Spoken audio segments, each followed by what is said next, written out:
تو ان چیزوں سے آپ کو پرہیز کرنا چاہیے. یہ جو دیگ اپنا ہانڈی ہے, اس میں بھی دیکھیں کافی زیادہ فیٹ کی مقدار ہوتی ہے, اسپیشلی بیف ہانڈی جو ہوتی ہے, تو اس سے بھی پرہیز کر لینا چاہیے. یہ اگرچہ یہ چکن کڑھائی ہے, لیکن چکن کی یہ صورت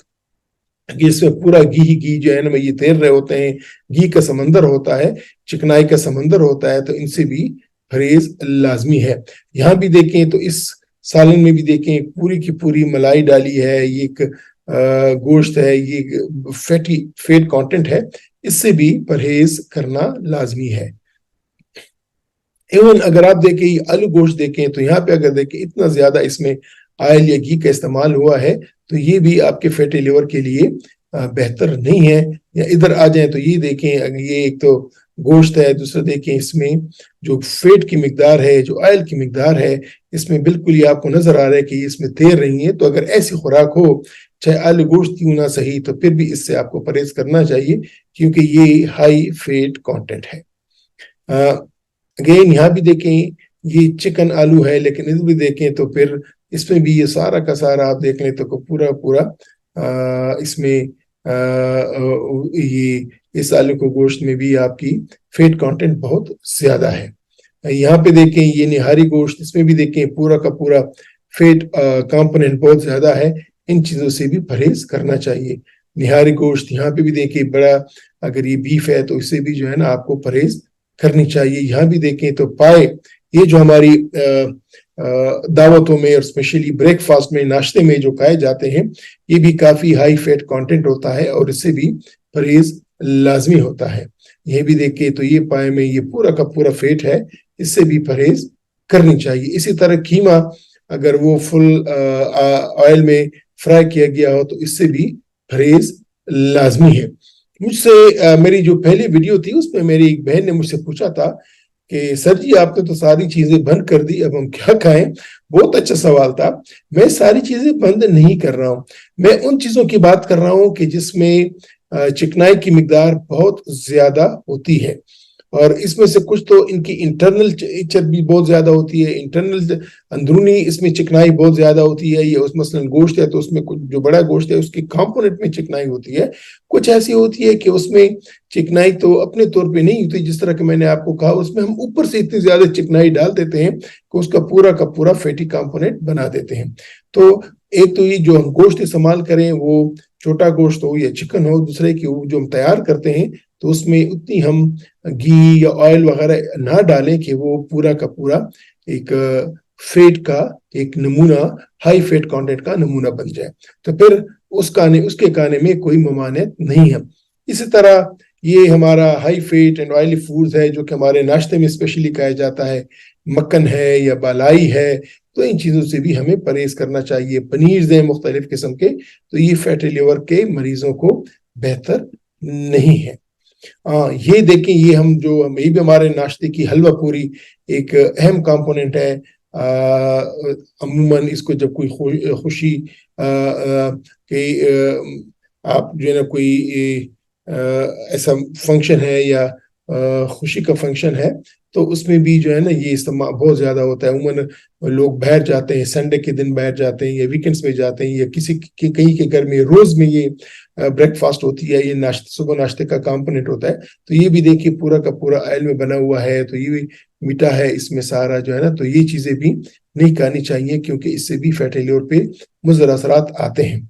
یہ جو پراٹھے ہوتے ہیں ان سے بھی پرہیز کرنا چاہیے, پورے کے پورے گھی میں تلے ہوئے ہوتے ہیں, ہائی فیٹ کانٹینٹ ہوتا ہے, تو ان سے بھی پرہیز کرنا لازمی ہے. پھر یہ پراٹھوں کے اوپر جو مکھن کا استعمال کیا جاتا ہے, یہ تمام چیزیں ہیں جو کہ ہمارے روٹین میں ہماری استعمال ہوتی ہیں. اس لیے میں ان کی ایگزامپل دے رہا ہوں کہ یہ یا اس طرح کی دوسری چیزیں سے آپ نے پرہیز کرنا ہے. جب آپ ہائی فیٹ نہیں کہیں گے, چربی کا استعمال کم کریں گے, تو آپ کے جگر میں جو چربی ہے وہ یوٹیلائز ہو جائے گی اور جگر چربی سے خالی ہو جائے گا. یہ جو ہمارے ماڈرن لائف کا ڈائلیما ہے, یہ فاسٹ فوڈز, یہ شوارماز, اس میں اگر دیکھیں تو پورا کا پورا فیٹ کانٹینٹ ہوتا ہے, مائونیز ہوتے ہیں, باقی چیزیں ہوتی ہیں, تو ان کا بھی استعمال نہیں کرنا چاہیے. یہ فاسٹ فوڈز اس میں دیکھیں تو سب کے سب جو ہے نا یہ ہائی فیٹ کانٹینٹ ہوتا ہے, جس میں چیز ہوتا ہے, جس میں جو ہے نا یہ تمام چیزیں ان کا استعمال منع ہے ان مریضوں پہ. اسی طرح پھر یہ بھی ہائی فیٹ کانٹینٹ یا بیکری کی جو چیزیں ہوتی ہیں ان میں بھی استعمال منع ہونا چاہیے کیونکہ اس میں بھی فیٹ کی کانٹینٹ بہت زیادہ ہوتی ہے. اسی طرح یہ ملائی جو ہے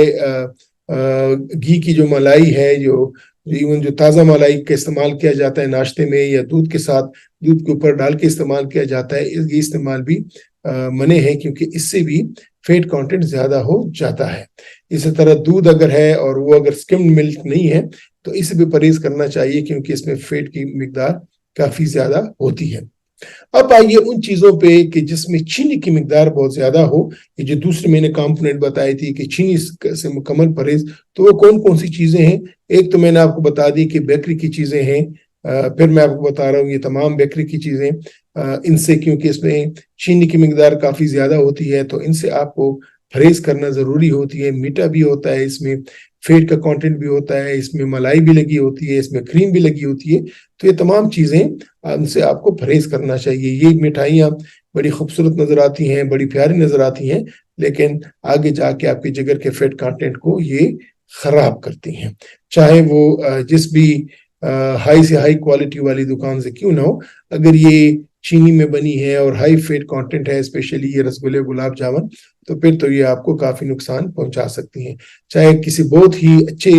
قریبی دوست نے آپ کو گفٹ کی ہو, لیکن وہ گفٹ اگر آپ کو فیٹی لیور ہے تو وہ آپ کو نقصان دیتی ہیں. اسی طرح یہ مختلف حلوہ جات جس میں کہ گاجر کا حلوہ ہمارا روٹین ہوتا ہے تو اسپیشلی سردیوں میں, تو اس کا بھی استعمال منع ہے کیونکہ اس میں بھی دیکھیں سارا ایک تو چینی ہوتی ہے, دوسرا یہ کہ اس میں یہ فیٹ کانٹینٹ بہت زیادہ ہوتا ہے. اسی طرح یہ جو سافٹ ڈرنکس ہوتی ہیں ان میں بھی چونکہ یہ چینی کی مقدار بہت زیادہ ہوتی ہے تو ان سے بھی ہمیں پرہیز کرنا لازمی ہے. چاکلیٹس, یہ ہمارے بچوں کی اسپیشلی ایک بھائی نے مجھ سے پوچھا تھا, اس کے بچے کو فیٹی لیور تھا تو 9-10 سال کا بچہ تھا, تو ہمارے بچے اسپیشلی بچے ایون بڑے بھی یہ ہائی چاکلیٹ کھاتے ہیں, تو یہ بھی چینی کا ایک بہت بڑا سورس ہے اور اس سے بھی پرہیز کرنا چاہیے. اس طرح جو کیکس ہیں, چاکلیٹ کیکس وغیرہ, ان تمام چیزوں سے پرہیز کرنا چاہیے. اور یہ جو چاکلیٹ ڈرنکس ہیں ان سے بھی پرہیز کرنا چاہیے کیونکہ اس میں بھی چینی کی مقدار بہت زیادہ ہوتی ہے. ایک اور چیز ہے کہ جس میں آپ کو شاید حیرانی ہو کہ وہ خوراک کی سویٹس یا وہ فروٹ کہ جس میں فرکٹوز کی مقدار زیادہ ہو, کیونکہ جو فروٹ میٹھے ہوتے ہیں اور بہت زیادہ میٹھے ہوتے ہیں وہ فرکٹوز کی وجہ سے میٹھے ہوتے ہیں, تو فرکٹوز بھی بدن میں جا کے یہ فیٹ میں چینج ہو جاتا ہے لیور میں. تو ان سے بھی یہ جو لیٹسٹ گائیڈ لائنز ہیں ایزل یا یورپین سوسائٹی آف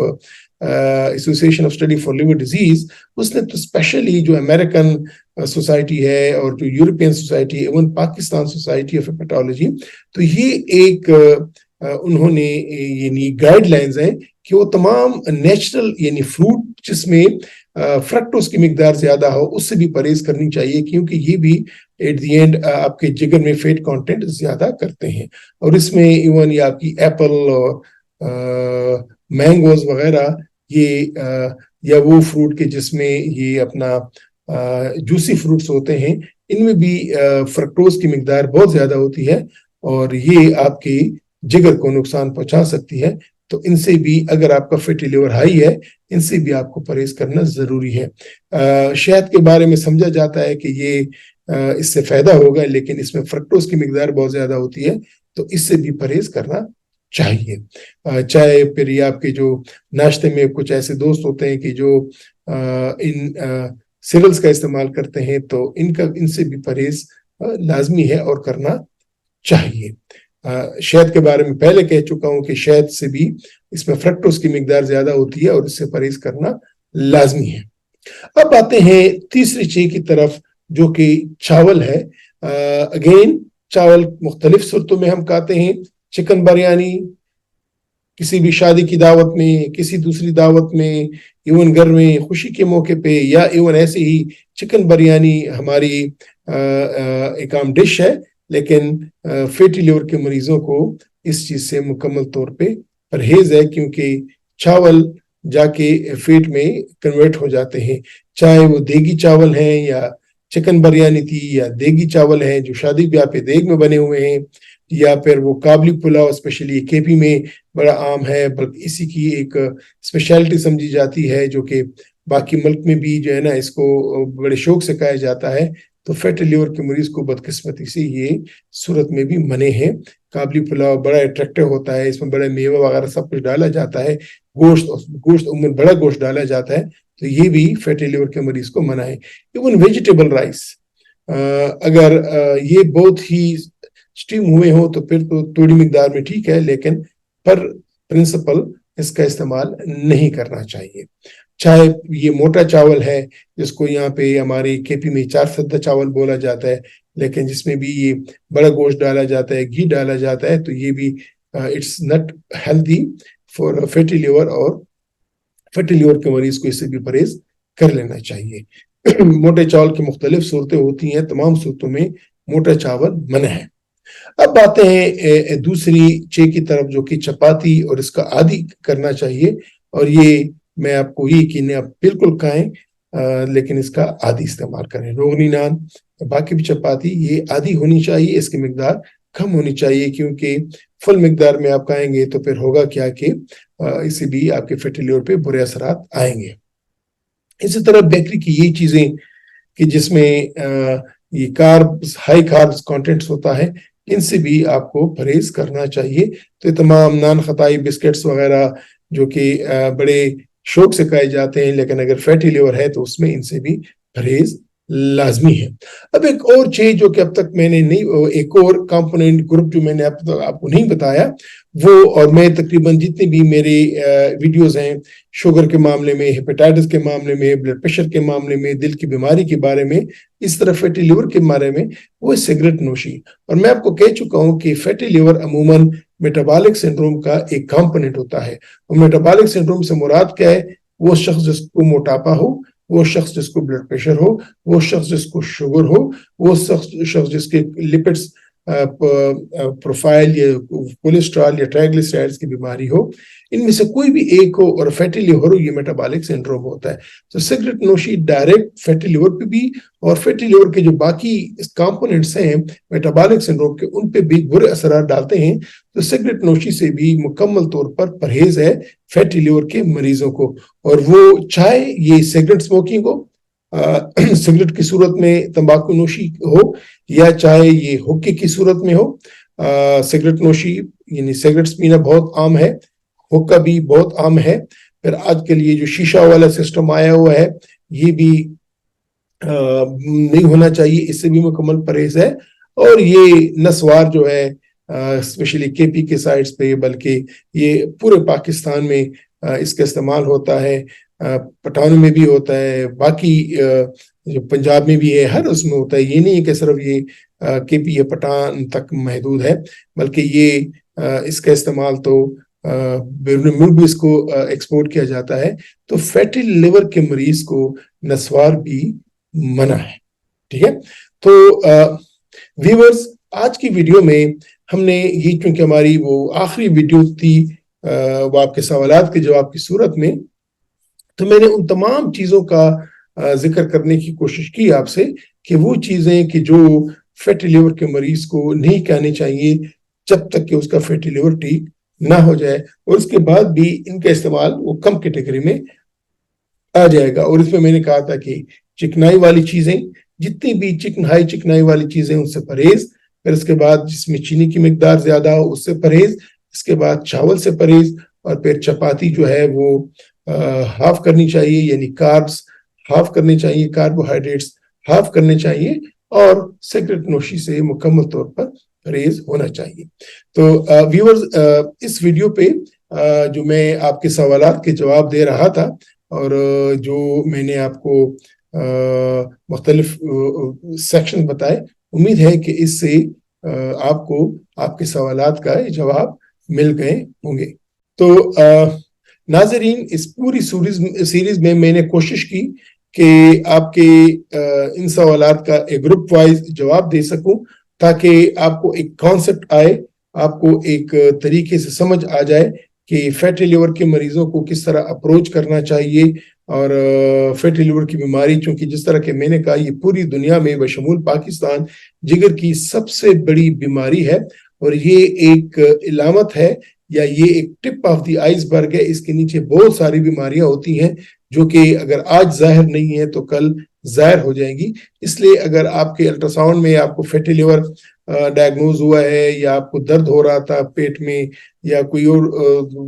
معدے کا مسئلہ تھا اور آپ نے الٹرا ساؤنڈ کیا اور اس میں جا کے پتہ چلا کہ آپ کو فیٹی لیور ہے، تو آپ لازماً اپنے ڈاکٹر سے جا کے مشورہ لیجئے گا کہ آئی جو آپ کا فیٹی لیور ہے یہ کس سٹیج پہ ہے، اس کے ساتھ ایسوسیٹڈ دوسری بیماریاں ہیں یا نہیں ہیں، اور آپ کو کس طرح اپنا لائف سٹائل چینج کرنا ہے کہ اس لائف سٹائل کے چینج کرنے سے آپ کے فیٹی لیور پہ